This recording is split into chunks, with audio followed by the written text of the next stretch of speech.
वक्ष्यामि नियमसारम् केवली श्रुत केवली वणिदम् नमकर अनंत उत्कृष्ट दर्शन ज्ञानमय जिन वीर को नियम सार सुकेवली श्रुत केवली पर कथित को। श्री नियम सार जी नामक यह परम आध्यात्मिक ग्रंथ स्वाध्याय हेतु में विराजमान है। आज से 2000 वर्ष पहले इस महान पवित्र ग्रंथ की रचना आचार्य श्री कुंद कुंद देव द्वारा इसी पवित्र भूमि पर की गई और इसके टीकाकार परम ब्रह्मधारी देव मुनिराज है। ग्रंथ का नाम नियम सार है। नियम से करने योग्य कार्य आपने जिस व्यक्ति को कॉल किया है उन्होंने अपनी कॉल दूसरे नंबर पर दर्शन, सम्यक ज्ञान, सम्यक चारित्र रूपी निर्मल पर्याय, पवित्र पर्याय, मोक्ष मार्ग रूपी पर्याय प्रकट करना, क्योंकि वह पर्याय स्वयं सुख स्वरूप है और अनंत सुख का कारण भी है। अनादि काल से हमारे आपके आत्मा में पर को अपना जानने वाली, पर को अपना मानने वाली, पर के साथ संबंध रखने वाली ऐसी मोह राग देश रूपी अपवित्र रूप पर्याय, मलिन पर्याय प्रकट है,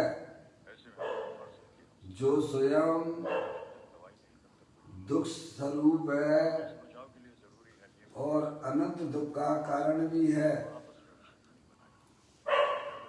ऐसी मूल राग देश रूपी मलिन पर्याय का अपनी आत्मा में से उस पर्याय का अभाव करना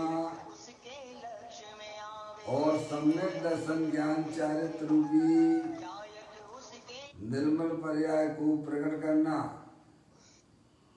ऐसे काल की प्राप्ति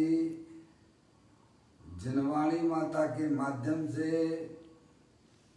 अपने आत्मा के स्वरूप को पहचानना, अपनी जो आत्म वस्तु है वह परद्रव, प्रभाव और पर्याय से विभिन्न अखंड ज्ञान ज्योति स्वरूप है। ऐसे ज्ञाय प्रभु परमात्मा का माँ जनवाणी माता के द्वारा परिचय करके तत्पश्चात शरीर रागादि ये सब कर्मकृत वस्तुएं हैं, इनका हमारे आत्मा के साथ में किसी प्रकार का कोई संबंध नहीं है।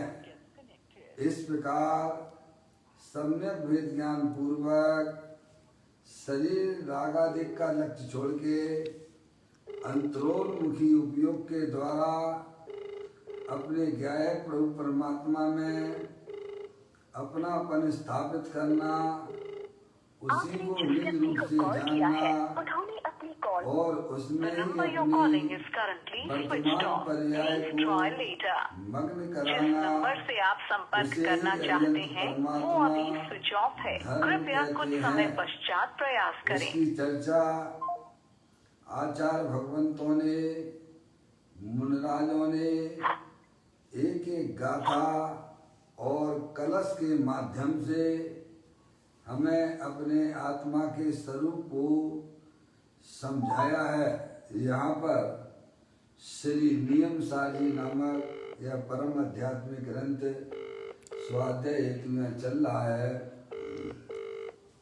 इसमें नियम सार का 5वां अधिकार परमार्थ प्रतिक्रमण अधिकार चल रहा है, जिसमें निश्चय चारित्र की चर्चा है। मुनराज के निश्चय चारित्र का स्वरूप कैसा होता है उसकी चर्चा यहाँ पर इन गाथाओं के अंदर परमार्थ प्रतिक्रमण में आई हैं। यहाँ अभी अपना 87वें नंबर की गाथा आज अपन प्रारंभ कर रहे हैं। अगर आपके पास पुस्तक आ गई हो अथवा नहीं आई है तो आप उसे मंगा लीजिएगा। पेज नंबर 693 नंबर के पेज पर यह गाथा है। इस पर पूज्य गुरुदेव श्री ने आचार्य भगवंतों के, मुनराजों की गाथाओं, कलश और टीका के द्वारा और विशेष स्पष्टीकरण किया है, जो हमारे लिए समझना अत्यंत जरूरी है। गाथा का पाठ करता हूँ। छोड़ कर त्रिसल जो निसल होकर परिणमे, प्रतिक्रमण में है इसीलिए वह स्वयं ही प्रतिक्रमण है। हाँ भाई सब जय जिनंद फोन चालू रखना है ना।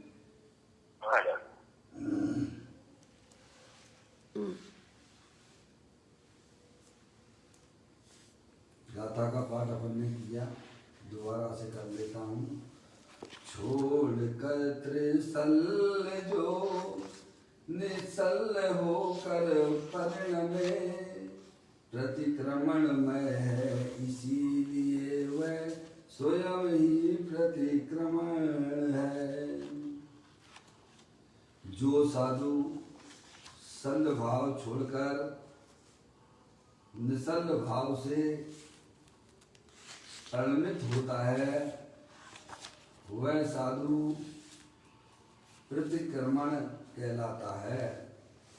कारण कि वह प्रतिक्रमणमय है।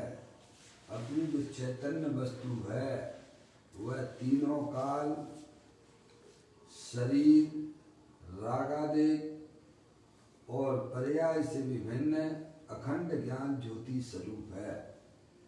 निसल्ल स्वरूप है, शल्य रहित निसल्ल भाव स्वरूप है। समझ नहीं आप? वस्तु में किसी प्रकार की कोई शल्य नहीं है। और मुनराज ने माँ जनरानी माता के द्वारा उस तत्व का निर्णय किया है, उस वस्तु का अनुभव किया है और उस वस्तु रूप से स्वयं उनकी पर्याय परिणमित हो रही है। इसीलिए निश्चय से मुनराजों को अब किसी प्रकार की कोई पर्याय में शल्य नहीं है।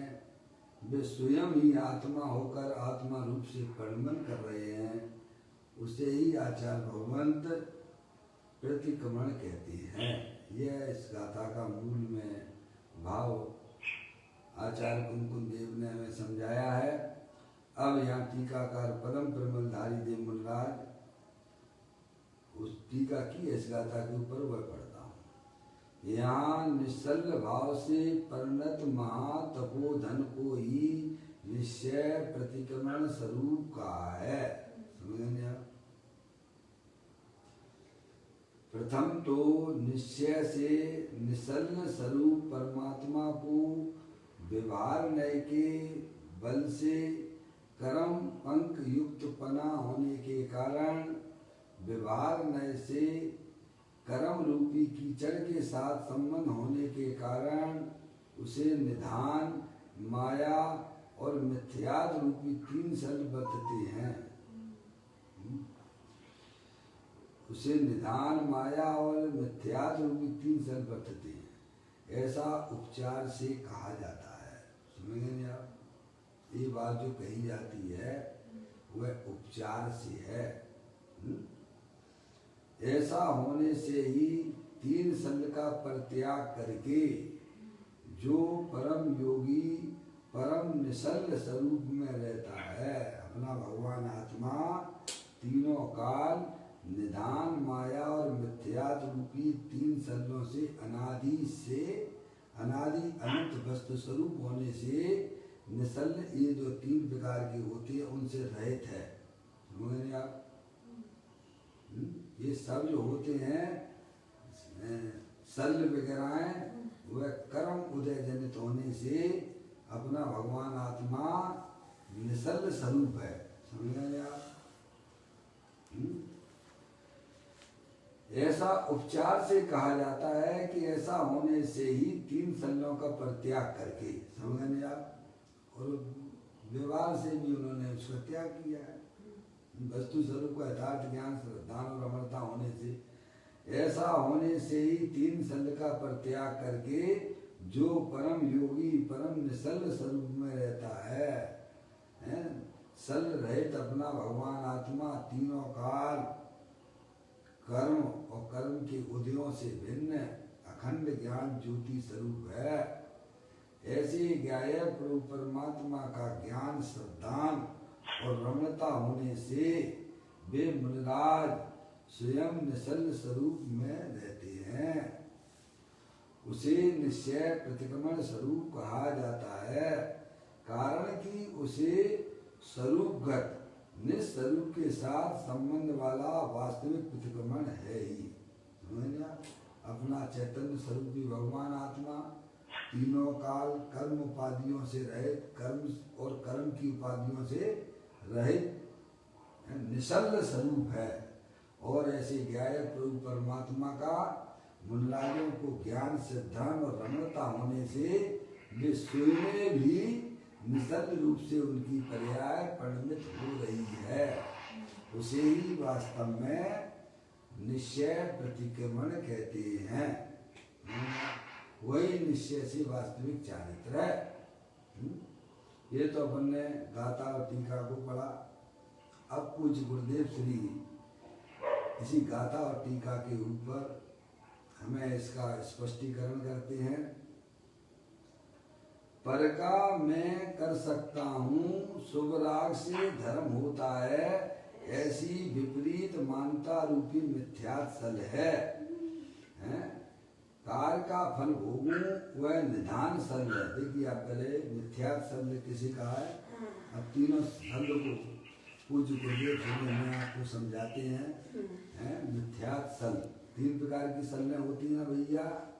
एक मिथ्यात, दूसरी माया और निधान। समझ में आया? सबसे पहले तो मिथ्यात है। समझ में आया? मिथ्यात के वशीभूत होकर ही वास्तव में वह आत्मा माया और निधान सल्लें होती हैं। इसीलिए पहले मिथ्यात को लेके कुछ गुरुदेव भी समझाते हैं। मिथ्यात किसे कहना कि अपनी चैतन्य वस्तु है तो ज्ञानेश्वर, जानने देखने वाला है, और मानता है कि शरीर आदि की क्रियाएं मैं कर सकता हूँ। तो ये क्या हो गया भाई साहब? ये मिथ्या हो गया है। आत्मा तीनों काल ज्ञानेश्वर है, जानने देखने वाला पदार्थ है। वह शरीर और राग आदि पर परिणतियों का, पर द्रव्यों का करने धरने वाला नहीं है, जानने वाला है। समझ में आया? और पर द्रव्य का करने वाला अपने आप को देखता है, मानता है, वही वास्तविक मिथ्यात्सल है। देखो क्या कहते हैं, पर का मैं कर सकता हूँ, शुभ राग से धर्म होता है। शरीर आदि की क्रियाएं मैं कर सकता हूँ और भाई साहब हैं शुभ भाव से मेरा आत्मा का कल्याण होगा, यह इसकी विपरीत मान्यता होने के कारण से अनादि से मिथ्या सल में पड़ा हुआ है। क्या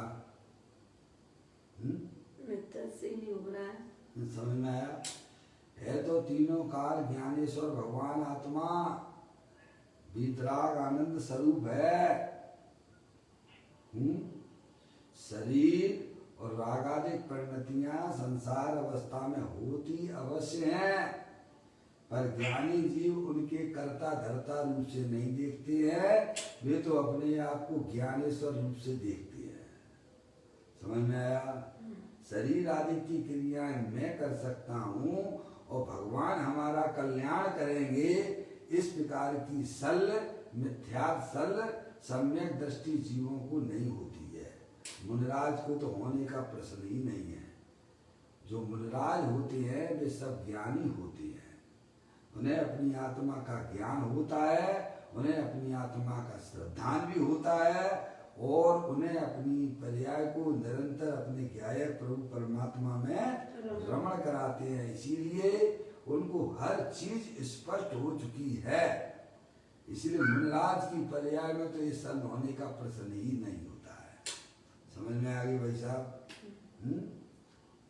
ये तो सब अज्ञानी जीवों को हुआ करती हैं, उन्हें अपनी आत्मा का ज्ञान नहीं है, उन्हें वस्तु स्वरूप का ज्ञान नहीं है तो वे चेतनेश्वर भगवान आत्मा और अपने आप को शरीर रूप से देख रहे हैं और फिर मैं उनका करने धरने वाला हूँ। और ऐसे ही भाई साहब बस पावर होकर भगवान की भक्ति पूजा करते चले जाइए और एक दिन हमारी जो है लाटरी खुल जाएगी, कल्याण हमारा हो जाएगा।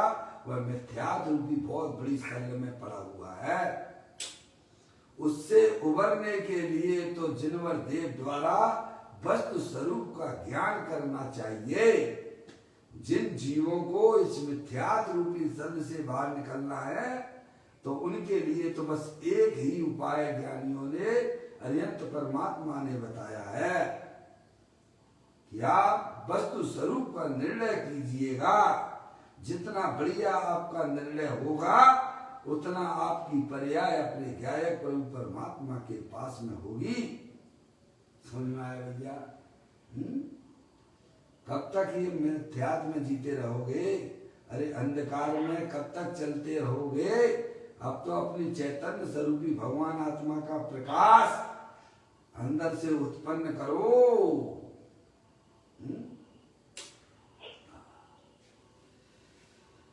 कहते हैं पर का मैं कर सकता हूँ, शुभ राग से धर्म होता है, ऐसी विपरीत मानता रूपी मिथ्यात् सल है। समझ में आ गई? सब मिथ्यात् सल समझ में आ गई? पापा पापा आवाज नहीं आ रही भाई, आवाज दे दिया करो भाई। मम्मी मम्मी हाँ समझ में आया भैया? ये मिथ्यात्व से उबरना है कि नहीं उबरना है? या पूरी जिंदगी मिथ्यात्व में ही निकाली अनादिकाल से, अब उससे बाहर निकलो। मैं चेतनेश्वर भगवान आत्मा हूँ, ज्ञानेश्वर हूँ। मैं शरीर नहीं हूँ, मैं स्त्री नहीं हूँ। शरीर संयोग में दिखता जरूर है पर मैं कभी शरीर रूप होता नहीं हूँ। समझ में आया? मैं शरीर के कार्य कर सकता हूँ और भगवान की पूजा भक्ति करते करते हमारा एक दिन कल्याण हो जाएगा। ये अनादिकाल की मिथ्यात्व विपरीत मान्यता चली आ रही है, इसे ही ज्ञानी मिथ्यात्व रूपी सल कहते हैं। और ये हमारे अनंत संसार का कारण हुआ करती है, क्योंकि हम विपरीत मार्ग पर चल रहे हैं। क्या कहा? किस पे चल रहे हो भाई साहब? कब से हमारा आत्मा अनादिकाल से विपरीत मार्ग पे चल रहा है। मुनि पद धारण करने के बाद भी 28 मूल गुण पालन करने के बाद भी भाई साहब मान्यता अंदर से ना छोड़ी तो वह विपरीत मार्ग ही कहलाता है। समझ में आया? और जितने विपरीत मार्ग पे चलोगे उतना आपको वापस लौट के अपने आना ही पड़ेगा। अभी समझ जाओ कि मैं तो चेतनेश्वर भगवान आत्मा हूँ, जानने देखने वाला हूँ, शरीर रागादिक पर पदार्थों का करने धरने वाला नहीं हूँ, मैं तो जानने वाला देखने वाला ऐसा चेतनेश्वर भगवान आत्मा हूँ। तो वह मिथ्यात्सल आपकी निकल जाएगी और आप मोक्ष मार्ग में गमन करने लग जाओगे। देखो भाई साहब, ऐसी मान्यता हमने अनादिकाल से भाई साहब है, हमारा ज्ञान की प्रवृत्ति और ज्ञान का परिणमन अनादिकाल से विपरीत चला आ रहा है। आप हो तो जानने देखने वाले अनंत परमात्मा, सिद्ध परमात्मा की समान चैतन्य वस्तु हो, है भाई साहब। जब तक हमारे अंदर से यह मिथ्यात सल नहीं निकलेगी तब तक भाई साहब धर्म के नाम पर जो आपको करना हो कर लीजिए, है भाई साहब। मैं तो चेतनेश्वर भगवान आत्मा हूँ, सिद्ध भगवान में और मेरे में कोई अंतर नहीं है। ऐसी मान्यता यथार्थ मानता है ये, है नहीं साहब? थोड़ा बहुत अंतर है तो भी आप सही करिएगा उसे, क्योंकि अनंत परमात्मा कहते हैं ना, तेरे द्रव्य में और मेरे द्रव्य में कोई अंतर नहीं है। तू भी चेतनेश्वर भगवान आत्मा है और मैं भी चेतनेश्वर भगवान आत्मा हूँ। शरीर तो कोई वस्तु ही नहीं है भाई साहब, शरीर तो अनंत पुद्गल परमाणुओं का पिंड है और इसमें जानने देखने वाला पदार्थ वो मैं हूँ। रागादिक परिणतियां तो अज्ञानता में से पैदा होती हैं। ज्ञानियों ने वस्तु स्वरूप का निर्णय किया है। अरे निर्णय ही नहीं किया है, अपनी पर्याय में अपने ज्ञाय प्रभु परमात्मा को बसा के बैठा हुआ है। जैसे मणिधारी सर्प हुआ करते हैं, वे जहां भी रहते हैं उस मणि के ऊपर उसकी दृष्टि रहा करती है। ऐसे ज्ञानियों की दृष्टि भाई साहब जहां भी रहते हैं अपने ज्ञाय प्रभु परमात्मा के साथ में रहते हैं। एक समय के लिए भी वह विरह उन्हें मंजूर नहीं है। कहते हैं पर का मैं कर सकता हूं, शुभ राग से धर्म होगा। ऐसी विपरीत मानता रूपी मिथ्यात सल है, इसको सबसे पहले इसको दूर कीजिएगा। समझ में आए भाई साहब? आप निर्णय करिएगा। भगवान ये नहीं कहते कि भाई साहब मैंने कहा है और तुम कैसा मान लो, ऐसा नहीं। तुम अपनी वर्तमान ज्ञान की पर्याय में निर्णय करो। क्या करो? जो हम बात तुम्हें समझा रहे हैं, बता रहे हैं, तुम्हें भी ऐसा प्रतीत होता है कि नहीं होता है?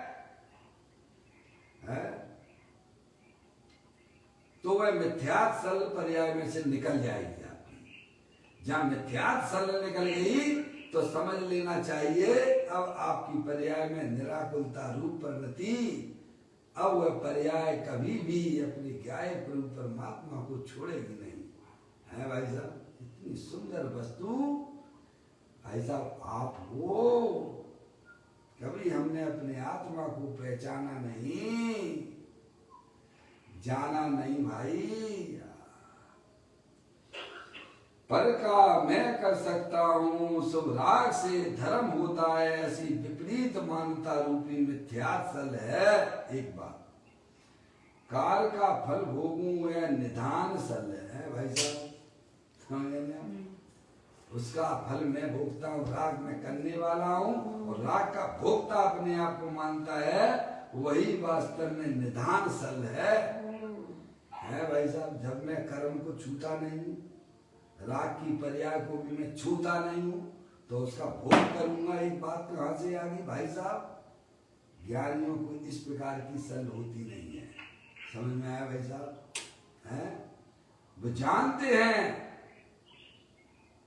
भूमि का अनुसार रागादिक परिणतियां हमारी पर्याय में होती जरूर है, पर मैं उसका भोग करने वाला नहीं हूँ। मैं तो ज्ञान का भोग करने वाला हूँ। काय का भोग?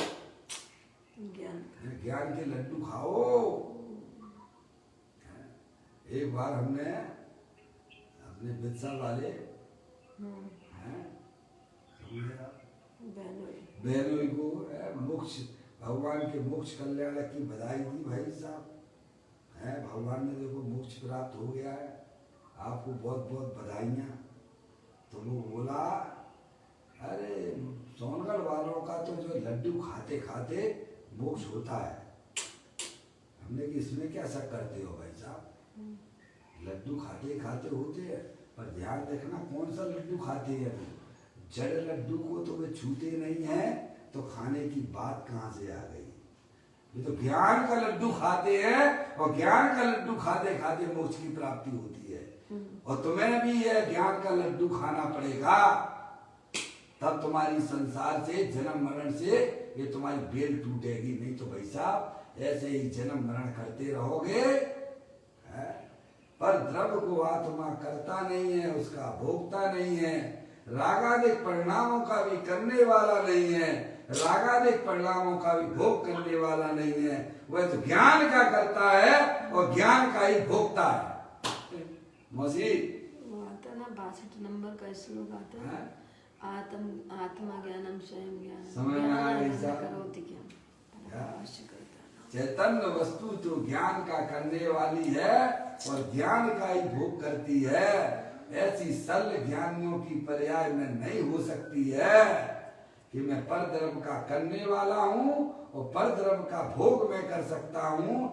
ऐसी सल ज्ञानियों की पर्याय में नहीं होती है भाई। ज्ञानी जानते हैं कि मैं ज्ञान का करने वाला हूँ और ज्ञान का ही भोग करता हूँ, उसका नाम ज्ञानी है। इस प्रकार की सल है भाई साहब समय दृष्टि जीवों को भी नहीं होती है। मुनराजों की होने की बात तो बहुत दूर है। मुनराज का लेवल समय दृष्टि से काफी ऊंचा है। कहते हैं कार का फल भोगूं वह निधान सल है, कपट सेवन करना वह माया सल है। क्या भाई साहब? कहाँ आपका किसके साथ झूठ मायाचारी करो भाई साहब। हर परिणाम का भोग, हर परिणाम का फल उस ज्ञानी उसको मिलता है। क्या समझे? जो आत्मा मायाचारी के परिणाम करता है भाई साहब, उसको उसका फल आता ही है। तो ज्ञानी जानता है कि क्यों भाई साहब अपन तो सीधे साधे रहो, क्यों अंदर में मायाचारी का करना। क्या मायाचारी के परिणाम अपनी आत्मा में रखना ये ज्ञानियों को मंजूर नहीं है। भाई साहब वे तो बालक बत हुआ करते हैं, जो है वैसा सरल भाव से ऐसा हम बता देते हैं। तो इस प्रकार की कपट सेवन करना वह माया सल है, वे सेवन नहीं करते हैं। समझ में आप? बोलना है तो भाई साहब जैसा है वैसा बोलने में चुपचाप रहना। समझ में आया भैया? क्या झूठ चोरी मायाचारी तो सब संसारी जीवों में देखी जाती है। और संसारी जीव में जिसे संसार में रहना है वह भाई साहब ये मायाचारी के परिणाम करता है। समझे? चुपचाप रहिए शांति से। और मुनराज को तो होने की बात ही कहाँ है भाई साहब? सही बात। बोले क्या करना है मायाचारी करके? है भाई साहब इनको जो है काय समय है बढ़िया बढ़िया है धर्म की बातें बताएंगे कि हमें भोजन कराएंगे, ऐसी मायाचारी रखेंगे क्या? है समझ नहीं आप? वे तो कहते हैं भाई साहब मुझे अनंत परमात्मा ने बताया है, समझाया है। समझने हमें आपसे कोई अपेक्षा नहीं है, क्योंकि परद्रव मेरे लिए कुछ भी नहीं है। समझना उन्हें कोई सहयोग चाहिए ना कुछ चाहिए। ये तो अपनी चैतन्य रूपी आत्म वस्तु मिल गई है, बस उसके साथ ही निरंतर रहना पसंद करती है। ये तो थोड़ी बहुत रागांश का उदय बाहर में दिखाई देता है, वह भी भाई साहब कैसा होता है? मायाचारी के परिणामों से रहित होता है। इस प्रकार से 3 सल्लें बताई उन्होंने। पहली सल मिथ्यात्व रूपी सल, मैं परतरफ का करने वाला हूं, परतरफ से मुझे लाभ होगा, ऐसी मान्यता ज्ञानियों की नहीं होती है, इसलिए मिथ्यात्व सल नहीं है। और मैं उसका भोग करने वाला हूं परतरफ का, उनके फलों का, ऐसी मान्यता भी नहीं होती है। और निदान सल हो गया है। और कपट है भाई साहब, झूठ मायाचारी का परिणाम करके है क्या नरक निगोद में जाना है क्या? ऐसी मायाचारी के परिणाम भी ज्ञानियों की पर्याय में नहीं होते हैं। इस प्रकार से वह तीनों सल्लों से रहित होती है। अब देखिएगा, सल रहित बताया ना। इस प्रकार तीन भांति की सल्यों को छोड़कर है, समझ गया, मुनि अपने स्वभाव में ज्ञान दशा रूप परिणमते हैं। किस रूप परिणमित करते हैं? ज्ञान दशा रूप परिणमित करते हैं कि मैं तो जानने देखने वाला पदार्थ हूँ, समझ गए। इस रूप होकर परिणमित होते हैं। तीनों प्रकारों की सल्लों को छोड़कर जब मिथ्यात्व छूट गया, वहां पर जो है आपकी निधान और माया सल तो अपने आप ही भाग जाती है। पंडित टोडरमल जी साहब कहते हैं कि भाई साहब आत्मा का अनुभव हुआ तो क्या हुआ भाई साहब? तो कहते मैं आत्मा हूँ, मुझे रागादि नहीं करना। क्या आया निकला मोची उसमें? सम्यक दर्शन हुआ तो क्या क्या प्राप्त हुआ भाई साहब? कैसे परिणाम हो गए जीव के? मैं आत्मा हूँ, मुझे रागादि नहीं करना। मैं तो चेतनेश्वर भगवान आत्मा हूँ, ज्ञान स्वरूपी हूँ, और ज्ञानानंद का ही भोग करना ये हमारा कर्तव्य है। 3 सल्लों को छोड़कर मुनि अपने स्वभाव में ज्ञान दशा रूप परिणमते है ना, परिणमने की बात ली है ना। अतः वे प्रतिक्रमण मय है, यहाँ मैं प्रतिक्रमण करने वाला और यह प्रतिक्रमण की पर्याय ऐसा कर्ता कर्म का भेद भी नहीं है। भेद नहीं, समझ गए आप? है द्रव और पर्याय के दोनों भेद विलय को प्राप्त हो जाते हैं। उस रूप परिणमन करना, मैं चेतनेश्वर हूँ और चेतनेश्वर रूप ही परिणमन करना, द्रव और पर्याय के दोनों भेद भी जहाँ विलय को प्राप्त हो जाते हैं, उसी का नाम निश्चय प्रतिक्रमण स्वरूप है। समझ में आया भाई साहब? ऐसी सुंदर बात है। मैं प्रतिक्रमण करने वाला है, और प्रतिक्रमण की पर्याय ऐसा कर्ता कर्म का भेद नहीं है, अभेद स्वभाव से ठहर गया है, इसीलिए प्रतिक्रमण में ऐसा कहा है। ये उसका नाम प्रतिक्रमण है। पर्याय में विकल्प हो उसका नाम प्रतिक्रमण नहीं है, समझेंगे आप? सच्चा प्रतिक्रमण किसे कहते हैं उसकी बात यहाँ चलती है, समझेंगे आप भाई साहब? पाठ को बोल लेना, सुन लेना, सुना लेना, वह तो विकल्पात्मक है, वह सुराग है, वह वास्तविक प्रतिक्रमण नहीं है। अपना चैतन्य स्वरूपी भगवान आत्मा पर द्रव, पर भाव और पर्याय से विभिन्न अखंड ज्ञान ज्योति स्वरूप है। इस रूप से परिणमन करना वही वास्तविक प्रतिक्रमण है। सच्चा प्रतिक्रमण किसे कहते हैं उसकी बात चलती है। आत्मा ज्ञानानंद स्वरूप है, शरीर की क्रिया का आत्मा स्वामी नहीं, और पुण्य पाप आत्मा का स्वरूप नहीं। आत्मा तो ज्ञानानंद स्वरूप है और मिथ्यात्व निदान व माया सल से रहित है। कब? तीनों है, समझ गए आप? तीनों काल माया और निधान के ये सब पर्याय रूप है ना, विपरीत पर्याय है ना, ये आत्मा का स्वभाव नहीं है ना। समझ गए आप? परद्रव्य से तो भिन्न है ही, और विभाव पर्याय से भी भिन्न है। कब? तीनों काल। ऐसा ज्ञाय प्रभु परमात्मा ज्ञानानंद स्वरूप है। ऐसे आत्मा का भान होना है, भान होना मतलब है अपनी प्रतीति में आ जाना। ओह, मुझे तो इन बातों की खबर ही नहीं थी। वह मिथ्यात्व का प्रतिक्रमण हो गया। क्या हो गया? अपने ज्ञाय प्रभु परमात्मा को जिसने ज्ञान में ज्ञान का घे बना लिया, उसको मिथ्यात्व रूपी सल चली गई। समझ आप? जब मिथ्यात्व रूपी सल चली गई है, समझ गए आप? मिथ्यात्व दर्शन मोहिनी का है, और माया और निधान वो चारित्र मोहिनी संबंधित है।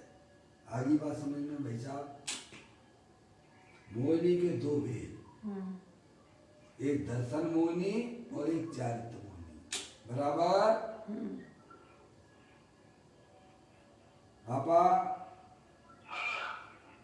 मोहिनी के दो भेद, एक दर्शन मोहिनी और एक चारित्र मोहिनी।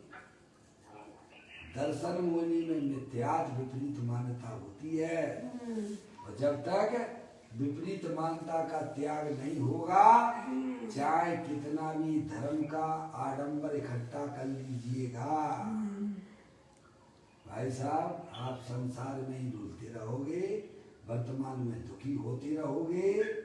और जहाँ सम्यक ज्ञान हुआ, वस्तु स्वरूप का ज्ञान हुआ, ओ हो मैं तो चेतनी सर्व भगवान आत्मा हूँ, तो जो है मिथ्यात्व रूपी सल निकल जाती है। अब थोड़ी जो है भाई साहब है, सल तो वास्तव में अज्ञानी को हुआ करती है, ये माया सल, और जो है निधान सल भी अज्ञानियों को होती है, ज्ञानियों को नहीं होती है। समझ गए नहीं आप? ऐसी बात है। देखो यहाँ गुरुदेव श्री भी शायद अपन को समझाने का प्रयत्न करेंगे। आत्मा का भान होना वह मिथ्यात्व का प्रतिक्रमण है, यहाँ मुनियों की बात है। इसीलिए ऐसा भान उपरांत, ऐसे भान उपरांत कि मैं ज्ञाय प्रभु परमात्मा हूँ, उपरांत निसल भाव रूप परिणति है, अर्थात वह अस्थिरता के, आ गया अस्थिरता, वह अस्थिरता के पुण्य पाप के भावों से रहित होता है। समझ रहे आप? ऐसा महामुनि तपोधन है, वे तप रूपी लक्ष्मी के स्वामी हैं, वे निरंतर अपने तपते रहते हैं। ये तुम्हारे जो नहीं सत्ता वो लगा लेते हैं, अग्नि लगा लेते हैं, वो शरीर को तपाने का नाम नहीं है। अपनी आत्मा में जो पर्याय में कचरा इकट्ठा कर रखा है, पर को अपना जानने रूपी, पर को अपना मानने रूपी, और पर के प्रति जो हमारे राग निरंतर होता है, उसको वे जो है अपने शुद्धात्मा की साधना और आराधना के द्वारा उस मोह राग देश रूपी कचरे को है भाई साहब दूर कर देते हैं। क्या करते हैं? सोने को जितना अधिक आप तपाओगे उतना उसकी गंदगी दूर हो जाती है, और सोने के अंदर भाई साहब चमक उसकी बाहर आ जाती है। समझे आप? ऐसे ही ज्ञानी जीव भी अपनी आत्मा की साधना और अपनी आत्मा की आराधना और उपासना द्वारा मोह राग देश रूपी गंदगी को दूर करके पर्याय में उनकी चमक और दमक बढ़ती चली जाती है। समझे? उसका नाम तप है। हमने तो शरीर को तपाने का नाम तप समझ रखा है भाई साहब, हैं? शरीर को तो तुम छू ही नहीं सकते हो, तो तपाने की बात कहाँ से आ गई? ये तो वचन देव परमात्मा के यहाँ ही सारी चर्चाएं मिलेंगी आपको। समझ में आया? कहीं दूसरी जगह अन्य मतों में नहीं मिल सकती आपको, है ही नहीं है, मिलेंगी कहाँ से? समझ में? आप देखिएगा, ऐसा भाव उपरांत निसल भाव रूप परिणति है, वह अस्थिरता के पुण्य पाप के भाव आ गए ना, पुण्य पाप के भावों से रहित। समझे? पाप के भावों से रहित होता है। होने का धर्म पर्याय का है कि द्रव्य का है? पर्याय का। पर्याय का है ना। उसे दूर करता है, बुद्धि पूर्वक बात है। ये कोई लाठियां बाटनियां नहीं खुलेगी तुम्हारी। सम्यक पुरुषार्थ अंदर से जागृत कीजिए। है अभी आप कर सकते हो, मनुष्य पर्याय में हो। तेरे जगती में तो ये चीजें भी कहाँ है? वे भी अपनी शक्ति के अनुसार दो चौकड़ी कसाई के अभाव आनंद दशा में रहती है, पर नरक और देवगति में तो बिल्कुल भी नहीं है। समझ में आया भाई साहब? वहां तो बस चौथा गुण स्थान ही रहता है भाई साहब। आगे बात सुनना। पुण्य पाप के भावों से रहित होता है, ऐसे महामुनि तपोधन है। वे तप रूपी लक्ष्मी के स्वामी हैं। समझ में आया? और उन्हें ही निश्चय प्रतिक्रमण स्वरूप कहा है। देखिएगा, जो जीव तथा पर वस्तुओं का स्वामी होता है वह चोर और अपराधी है। बोलो हो के नहीं हो? शरीर को अपना मानना चोर है के? दूसरे की चीज को बोलो भाई साहब। पर शरीर तुम्हारे लिए पर है, निज है कि पर है? पर है, और दूसरे की चीज है, कर्म के द्वारा दी गई। अरे शरीर आपके लिए निज है कि पर है? पर है। और उसे अपना मानना तो एक नंबर के चोर हो तुम। इस चोर की व्याख्या जैन दर्शन में मिलेगी, ये अन्य मतों में नहीं मिलेगी। समझ आया? हम तो यही समझते हैं कि दूसरे की चीज चुराने का नाम, अरे वो भी चोर है।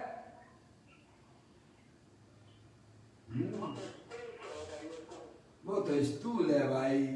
आत्मा पर धर्म को ग्रहण करता ही नहीं है, तुमने ग्रहण वाला मान लिया। मैंने दूसरे की संपत्ति हड़प ली भाई साहब। अरे जो तुम्हें कर्म के उदय से मिला उसमें तुम संतुष्टि करो, ईमानदारी के साथ में अपने आत्मा के साथ में रहो। है वह तो कसाई की मंदता है। अभी वो भी देखने को नहीं मिलती है भाई साहब। निरंतर पर द्रव्यों पे अपनी वस्तु नहीं है, उस पे भी तुम अपना हक जताते चले जा रहे हो। ज्ञानी तो हमें यहाँ ये समझाते हैं कि आत्मा के लिए तुम्हारे लिए शरीर भी परद्रव्य है, और परद्रव्य शरीर को अपना मानना, तुम भाई साहब संसार रूपी भी उसमें ही पड़े रहोगे। तुम बाहर कभी नहीं निकल सकते हो। क्योंकि तुम तो ज्ञानेश्वर हो। मैं एक शुद्ध सदा रूपी ज्ञान द्रव्य यथार्थ से, कुछ अन्य वो मेरा नहीं, परमाणु मात्र नहीं। अरे ज्ञानी पर द्रव्य को तो अपना मानता नहीं है, और पर द्रव्य के निमित्त से अपनी आत्मा में जो राग होता है, उस राग के अर्थ को भी अपना मानता नहीं है। इतना ईमानदार है वो ज्ञानी। समझ में आए भाई साहब? जो जीव लक्ष्मी तथा पर वस्तुओं का स्वामी होता है वह चोर और अपराधी है भाई साहब। पापा कितनी प्रॉपर्टी है आपके पास में? कितनी है? कितने प्लाट है भैया?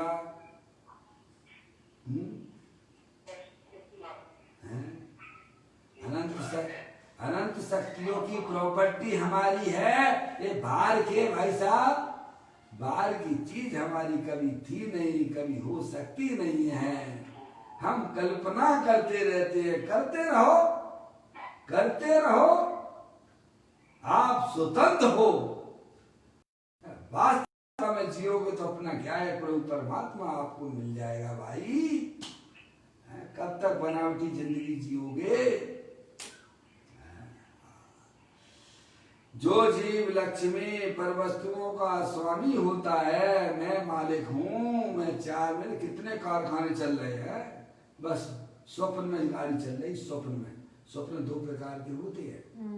एक दिन के एक रात में सोते हो आंख बंद करके, तब हमारा आत्मा सपने में कहाँ कहाँ घूम के चला जाता है, किन किन के साथों में कई समय गप्पे मारता रहता है, समझा। और आंख खुली तो दूसरे सपने चालू, मैं करोड़पति, मैं अरबपति, मेरी गाड़ी, मेरी लाड़ी, मेरे मकान, मेरे रुपया पैसा, मेरी सपने में ही चल रही है। कहाँ चल रही है? दोनों सपने में है, अपने से अनजान है। मेरा तो ये ज्ञायक प्रभु परमात्मा है। ज्ञानी ज्ञान में चलते हैं और ज्ञान रूपी पंडित होते हैं। जो जीव लक्ष्मी और परवस्तुओं का स्वामी होता है वह चोर है, अपराधी है। स्वभाव की एकाग्रता को तब तथा वास्तविक लक्ष्मी का है। किसको? स्वभाव की एकाग्रता। सिद्धि रिद्धि वृद्धि के घट में प्रकट सदा, अंतर के लक्ष्य सो जाची लक्ष्यपति है। दास भगवंत के वो दास रहे जगत सो, ऐसे सुखिया सदैव समेकिती है। हाँ, मेरी तो चैतन्य रिद्धि वह मेरी है, ऐसा उसमें उनकी पर्याय मस्त रहती है। ज्ञानी परद्रव तो परद्रव है, वह कभी मेरा हो सकता नहीं है। वह अपनी पर्याय को कल्पना में नहीं ले जाता है। मेरा तो एक चेतनेश्वर भगवान आत्मा है जो कि अनंत शक्तियों के भंडार वाला है, वही मेरा है। क्या सर, ऐसी जिंदगी जियो ना प्रभु, हैं? क्या रखा है? ये मकान मेरा है, ये स्त्री मेरी है, कल्पना में चल रहे हो, सपने में हो तुम, हैं? अब जागो, हैं? सुबह सुबह में जो है जब धर्म में नहीं लगा था तभी जब प्रभात फेरी सबको जगाता था, अभी भी जगाने का ही काम कर रहा हूँ, हैं? पुराने संस्कार है ना मम्मी, है? पहले अज्ञानता में जगाते थे, अब ज्ञान होकर ज्ञान करके जगा रहा हूँ। बोलो आप, हैं? मैं चेतनेश्वर भगवान आत्मा हूँ, मैं शरीर नहीं हूँ भाई, अपनी आत्मा में जागो। बेला अमृत भरा बत क्यों खोरा, आलसी सोरा बनिया भागा, सारे साथी जागे तू न जागा, बड़ी मुश्किल से नरभव ये पाया, पाकर विषयों में यूं ही गमाया। हंस का रूप था पानी गंदला पिया, बन के खागा, सारे साथी जागे तू न जागा। है बोलो बच्चा, कौन से साथी जगे? जितने भी अनंत, अरे जितने सिद्धालय पे हमारे साथ में रहने वाले वहाँ चले गए सिद्धालय पे, सब जागृत रूप थे, जागृत थे अपनी आत्मा के प्रति, इसीलिए वे सिद्धालय पे आज विराजमान है। हम आज भी सो रहे हैं भाई साहब, शरीर को अपना माने बैठे हो, ये इसी का नाम तो सोना है ना।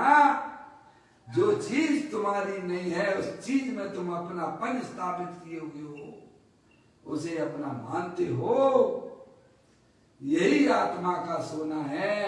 ज्ञानी कहते अब तुम जागो, तुम तो चेतनेश्वर हो, अखंड ज्ञान ज्योति स्वरूप हो, सिद्ध की सामर्थ्य वाले हो, पर द्रव पर भाव और पर्याय से भी भिन्न अखंड ज्ञान ज्योति स्वरूप हो, है? ज्ञान की ज्योति जलाते चलो, समता भाव बढ़ाते चलो, मार्ग में आवे जो संकल्प कल, सबको ही पर में खपाते चलो। बोलो भाई साहब, ये आपको कठिन लगता है क्या? भैया बना लिया है बस। अपने आत्मा को जानना इतना सरल है भाई साहब, इसकी आप कल्पना नहीं कर सकते हो। इसे ज्ञानी धर्म कहते हैं। मैं तो चेतनेश्वर भगवान आत्मा हूँ। ये शरीर रागादि पर वस्तुएं मेरी नहीं है। जो इन्हें अपना मानता है वह एक नंबर का चोर है और उसे 4 गति 84 लाख योनियों की जेल मिलेगी। क्या मिलेगी? आपको जेल में रहना है तो रहिएगा, आप स्वतंत्र हो। भगवान तो मार्ग बताने वाले हैं, चलना तो हमें भी पड़ेगा और आपको भी पड़ेगा। अगर संसार में नहीं रहना है तो सत्य वस्तु स्वरूप का ज्ञान कीजिएगा, उसका श्रद्धान पर्याय में कीजिएगा। जो जीव लक्ष्मी तथा पर वस्तुओं का स्वामी होता है वह चोर और अपराधी है। चोर अपराधियों को तो जेल वैसे लौकिक में मिलती है कि नहीं मिलती है? समझे? हमें अगर जो है 4 गति 84 लाख की योनियों में अगर अपन को जाना पड़ रहा है तो भाई साहब समझना चाहिए कि हमने गलत काम कर रहे हैं। ये उसका फल है। किसका फल है? चोर और अपराधी है। स्वभाव की एकाग्रता को तप तथा वास्तविक लक्ष्मी का है। समझे? लक्ष्मी क्या? अपनी पर्याय को अपने ज्ञाय परमात्मा में रमण कराना। वह है बीतराग रूप परिणति, आनंद रूप परिणति, वह आत्मा की लक्ष्मी है। एक चल संपत्ति होती है, एक अचल संपत्ति होती है। या होती है कि नहीं होती है? आप जब अपना जो है इनकम टैक्स वगैरह लिखवाते होगे तो उसमें दोनों का आप जो है खुलासा करते होगे। उसमें करते हो कि नहीं करते हो? है एक आपकी चल संपत्ति बताना पड़ती है, एक अचल संपत्ति बताना पड़ती है। पापा चल संपत्ति कौन सी? ये तो आप अच्छी तरह से जानते ही हो। है ये आपका जो है गाड़ी है, रुपया पैसा है, सोना चांदी है, ये चल संपत्ति में आता है। और चल संपत्ति आपकी जो है मकान है, प्लाट है, समझ, ये अचल संपत्ति में आती है। और ज्ञानी की भी ज्ञानी के पास में भी अचल और चल संपत्ति का स्वामी होता है। अचल संपत्ति अपना त्रिकालिक ध्रुव भगवान आत्मा जो कभी चलायमान नहीं होता है, वह इसकी अचल संपत्ति अनंत शक्तियों का भंडार वाला है। और उसका लक्ष्य करके जो पर्याय में भाषा बीतराग आनंद दशा प्रकट होती है वही वास्तव में उसकी चल संपत्ति है। समझ गया? सिद्धि रिद्धि वृद्धि के घट में प्रकट सदा अंतर के लक्ष्य सोमाजाची लक्ष्यपति है। दास भगवंत की उदास रहे जगत सो, ऐसे सुखिया सदैव समिति है। ये कहते हैं स्वभाव की एकाग्रता को तप तथा वास्तविक लक्ष्मी का है। जो पर्याय अपने ज्ञाय परमात्मा में रमण करती है वह उसकी वास्तविक लक्ष्मी संपत्ति है। उसे दुनिया का कोई भी व्यक्ति उसे छीन नहीं सकता है। समझ में आ गई भाई साहब? किसी में ताकत नहीं है कि ज्ञानी की वह जो बीतराग रूप परिणति प्रकट हुई है उसे कोई छीन सके। अपना आत्मा तो भाई साहब कोई प्राप्त है, कोई लेने की बात भी नहीं है। और उस आत्मा के लक्ष्य से जो पर्याय में भाई साहब ज्ञान दर्शन सुख वीर आदि की पर्याय प्रकट हुई है उसे कोई नहीं छीन सकता है। वह ज्ञानी की चल संपत्ति है, वही वास्तविक तप है। स्वभाव की एकाग्रता को तप तथा वास्तविक लक्ष्मी कहा है। जो जड़ लक्ष्मी और पर वस्तुओं का स्वामी बनता है वह अपराधी है। कारण कि जड़ में पर वस्तुओं को अपनी मानता है। अब यह एक भाई का प्रश्न है, वह भी पढ़ लेता हूँ। व्यवहार से तो लक्ष्मी का स्वामी है ना, निश्चय से तो आपने हमें समझाया, समझ में आएगी क्या भाई साहब? ये भी हमारे अंदर पर्याय में चल रही है। सब मिथ्यात्व को भी सल हो रही है। अभी भी सो रहा है वो है। व्यवहार से तो कहो। ऐसा एक भाई का प्रश्न है, पूज्य गुरुदेव श्री उसका समाधान करते हैं। व्यवहार से अर्थात भाषा से बोलने के लिए है, अंदर में मानने के लिए नहीं है। जैसे कि हैं? हम आपके घर गए और पूछा भाई साहब मकान तो बहुत अच्छा है, किस तो किसका है? पंडित जी आप तो पंडित जी साहब आपका ही है। आपका ही कहते समय मानते हो और उनका है? नहीं है भाई साहब, कहने का नाम पाप नहीं है, अंदर से माने बैठे हुए हो कि भाई साहब ये तो है तो मेरा, ये तो व्यवहार की भाषा है इसीलिए बोलते हो, ये उल्टा हो गया है। समझ गए आप? अज्ञानी बाहर से दूसरे का भी बोले लेकिन अंदर से माने बैठा कि मेरा है, वही वास्तव में अंदर की पर्याय की पकड़ परद्रव्यों की है। उस पर्याय में पकड़ अपने गायक प्रभु परमात्मा की होना चाहिए थी, वह ना होकर पर पदार्थ कहने से कुछ भी नहीं है। व्यवहार से तथा भाषा से बोलने के लिए है। जैसे घी का घड़ा बोला जाता है ना भाई साहब, वह व्यवहार से भी कब सच्चा कहा जाए, जब जीव ऐसी माने कि लक्ष्मी तो जड़ है, आत्मा उसको एकत्र नहीं कर सकता, तब सच्चा कहलाएगा। समझेंगे आप?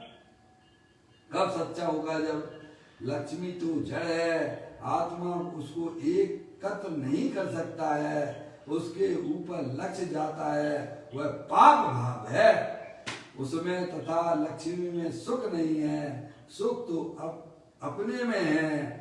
ऐसा माने तो संयोग बताने के लिए व्यवहार से भाषा में यह जीव इतनी लक्ष्मी का स्वामी है। समझ गए आप? ये सब व्यवहारिक बात है, ऐसा बोला जाता है, किंतु लक्ष्मी मेरी है और उससे सुख है, ऐसा मानकर अंतर में रोमांच होने लग जाए। मैं चौड़ा खली सकली है, कैसे चलता है? यही हो जाता है। अंदर में मानता है भाई साहब, पैसे की गर्मी रहती है, जब तक पैसा है तब तक चेहरे पे सुनती है, पैसा खिसका सोई मुरझा, सोई भाई साहब क्या हो गया चेहरा मुरझा है। ये तेरी मान्यता का ही फल तेरे चेहरे पे दिखाई दे रहा है।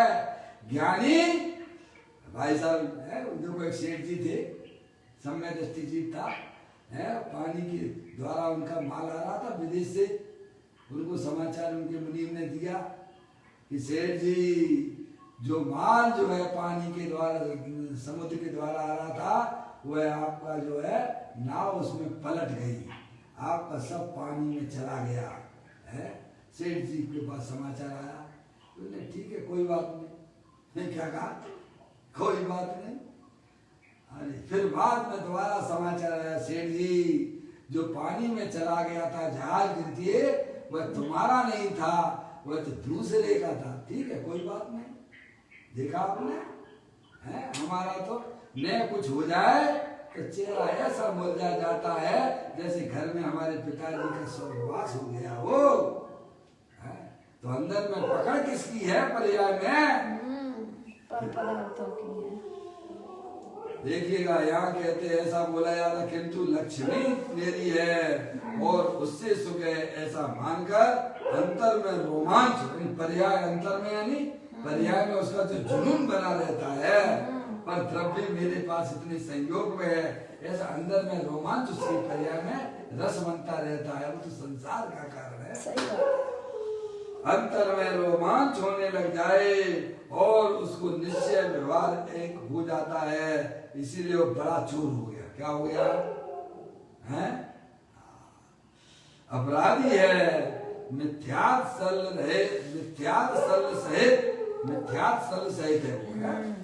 प्रथम तो मिथ्यात् समाप्त होना ही चाहिए। क्या गाथा पूरी हो रही है भाई साहब? अपने अंदर में मैं तो एक शुद्ध चेतनेश्वर भगवान आत्मा हूँ, ये शरीर और रागादिक परिणतियां मेरी नहीं है, मैं तो चेतनेश्वर भगवान आत्मा हूँ। तो कहते हैं सबसे पहले मिथ्यात् समाप्त होना ही चाहिए, तभी धर्म दशा का प्रारंभ होकर मिथ्यात् का प्रतिक्रमण किया, ऐसा कहा जाए। पंडित बनारसीदास जी ने समय सार नाटक में वही जो मैं आपके सामने बोल रहा था, वह पद आगे पूरा पूज्य गुरुदेव श्री हमें सुनाते हैं, मैं भी पढ़ लेता हूँ, फिर आगे की चर्चा अपन करेंगे। स्वार्थ के साचे पर भारत के साचे चित, साचे साचे बैन कहें साचे जैन मती हैं, ताहू के विरुद्धि नाई पर जाए बुद्धि नाई आत्म गवे सियन ग्रस्त न यतिय सिद्धि रिद्धि वृद्धि के घट में प्रकट सदा अंतर के लक्ष्य सो जाचि लक्ष्यपति है दास भगवंत के उदास रहे जगत सो ऐसे सुखिया सदैव समकिति। ऐसे पंडित बनारसी दास जी ने कितना बढ़िया उनका सुंदर जीवन गृहस्थ अवस्था थी।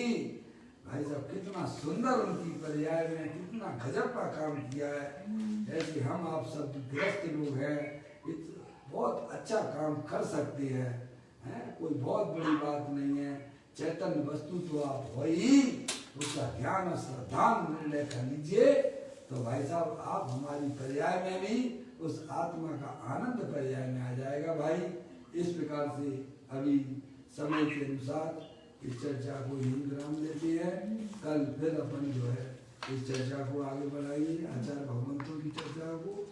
निज निधि निज में बताई ये अनंत अनंत उपकार है उसके लिए जिनवाणी मांगो वंदना सतवार है वंदना सतवार है। नवा नव कर्म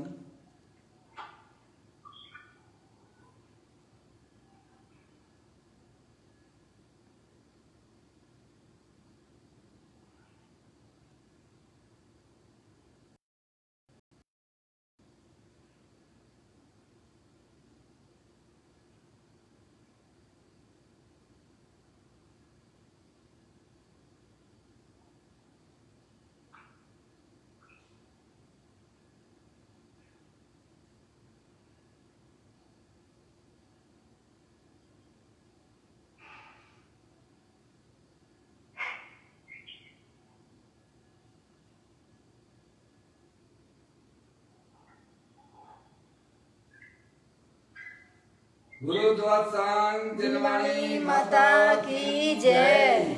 महाजन